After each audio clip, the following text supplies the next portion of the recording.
But first, I've said it before and I'll say it again, you don't hate the leftist media enough. You think you do, but trust me, you don't. Just when you thought they could not be any more shamelessly biased and dishonest in their activism, along comes the great debate between Kamala Harris and Donald Trump.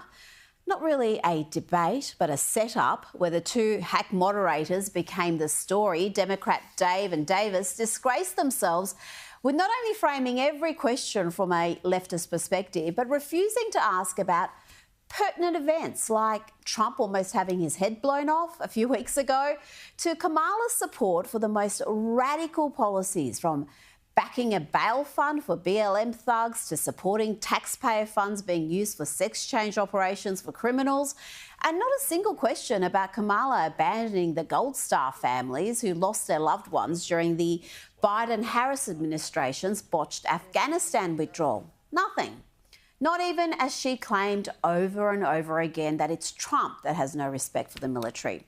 The moderators also insisted on fact-checking Trump, even when he was 100% right, like about the crime rate and late-term abortions, but they refused to do the same with Kamala Harris, even when she repeated the most outrageous, verifiable lies, including the dangerous Charlottesville fine people hoax and the more recent bloodbath lie, which was actually about the auto industry.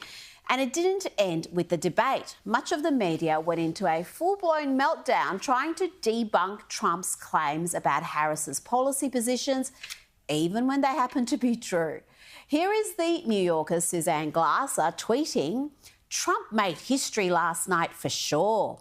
Who will ever forget him ranting on stage about immigrants eating people's dogs, or insisting that the vice president wants to do transgender operations on illegal aliens that are in jail? My piece on Trump's too crazy moment." And yes, she published her activism masquerading as journalism in the New Yorker. But guess what? It may sound too crazy, but Kamala does want taxpayer funds used for sex change operations for illegal immigrants in prison. Let's marvel at this wonderful moment in journalism. Look at this correction from Time magazine.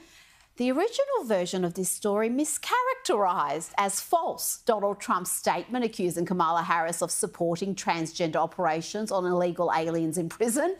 As a presidential candidate in 2019, Harris filled out a questionnaire saying she supported taxpayer-funded gender transition treatment for detained immigrants.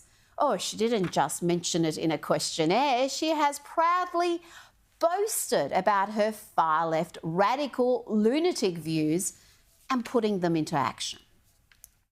That they were standing in the way of surgery.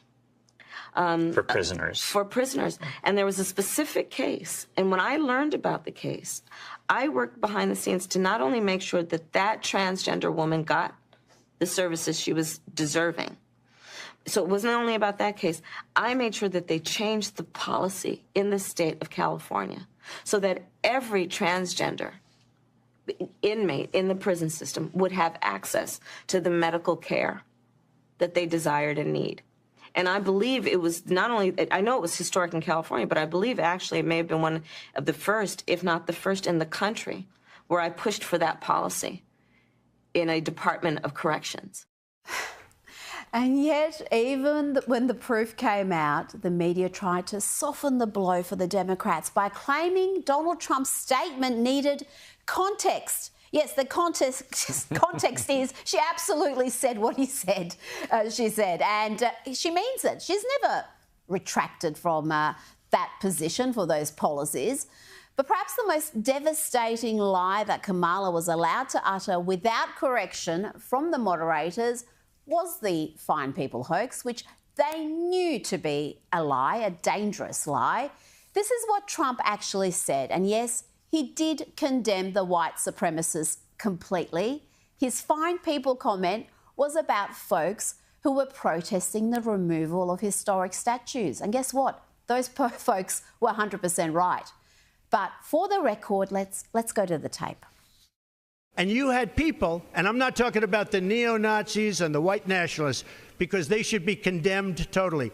But you had many people in that group other than neo-Nazis and white nationalists, okay? Should be condemned totally, got turned, twisted into white supremacists are very fine people. That's what the media did.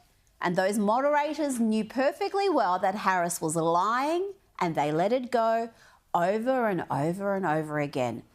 But here is a devastating fact check delivered by American troops serving in a combat zone. Watch their reaction to their vice president's lies about their service.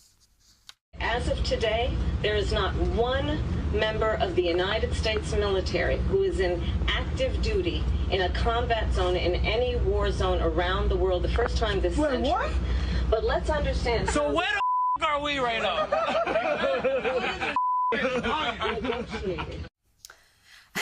Before I go, let's check in with the good folk at Please Explain, Pauline Hanson's satirical cartoon series. This week, the cartoon stars Albo and the Treasurer.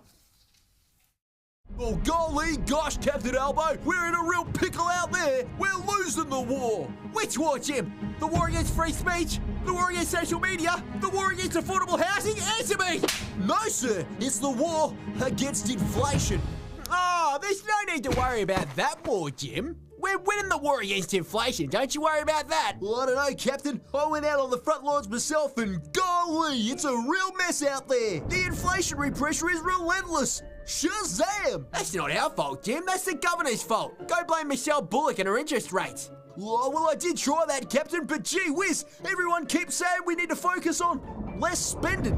Less spending? Oh, yeah, sure. And lose the fight against climate change. And we'll just give up the battle against recession, shall we? Now behold, the national credit card. Just look at it, Jim. Fearless, limitless power. Well, sir, I don't think we should spend money we don't have. Shouldn't we rein in spending? Oh, no, Jim. We're not reining anything in. We've got wars to fight, votes to buy, money to burn.